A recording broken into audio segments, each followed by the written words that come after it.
Welcome back. As we continue to talk about the foot, we're going to migrate down a little bit further to our toes.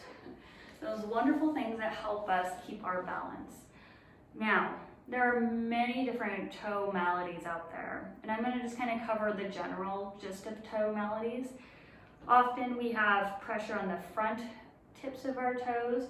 That can often be related to poor footwear. Your shoes are too tight, they're too narrow in front, or too short. So as we talked about when we talked about athletic shoes, often people don't get the correct size for their feet, whether they're hiking or running or walking or other sport.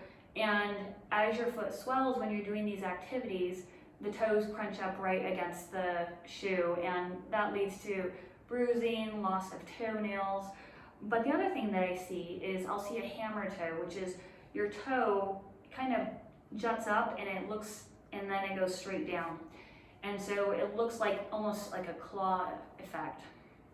And so what happens with that is the tendons on the top of the foot are pulling on the toes and pull them so tightly that they can no longer relax.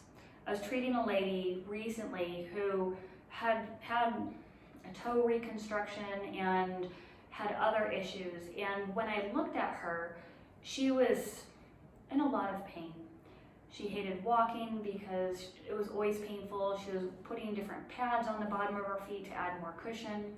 So the first thing we did is get her different shoes. She went to a running store, even though she didn't run, she just walked. And then the other thing we started looking at was her calves. How much were the muscles all throughout her lower leg, not just the calves, but even the front as well, how tense and toned were they? Because the tendons that run and attach to your toes, the muscle belly for those tendons lie in your lower leg area. So she didn't even realize how tight she kept her calf muscles. She didn't realize how much she clenched with her toes, how much she was on the ball of her foot, how much her balance was dependent on her toes clenching for dear life on the ground. But once we started shifting and calming her down, calming her chest down, her ribs down, her low back, she started feeling how to use her thigh muscles, both the quads and the hamstrings. Once she was able to start sensing that, she felt her calves relax. Guess what? Her toes started relaxing. Now, I didn't fix the hammer toe position. That takes time to learn how to retrain your whole nervous system. If ever. I don't know if she will be that compliant with it, but we got a relief. All of a sudden she didn't have to wear the pads anymore. She was walking without all these different things that she's doing to her toes. She was wrapping her toes. She's doing all these things. She's able to get rid of all of it, and she was able to walk again normally. These are the impacts that we can have by just looking at our body position. So if you have some toe issues, look at the things that we just talked about. Your calf, where you put your weight, your shoes, the shoe width of the toe box, all of those things matter. Your trunk position.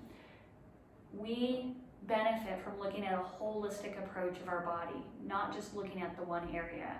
If you cut the one area, you don't change the rest of your body, and it might be the rest of your body that's actually contributing to your actual pain. If you have questions, please reach out to me, amy@pabertinstitute.com. I'd love to help you. Until next time, bye.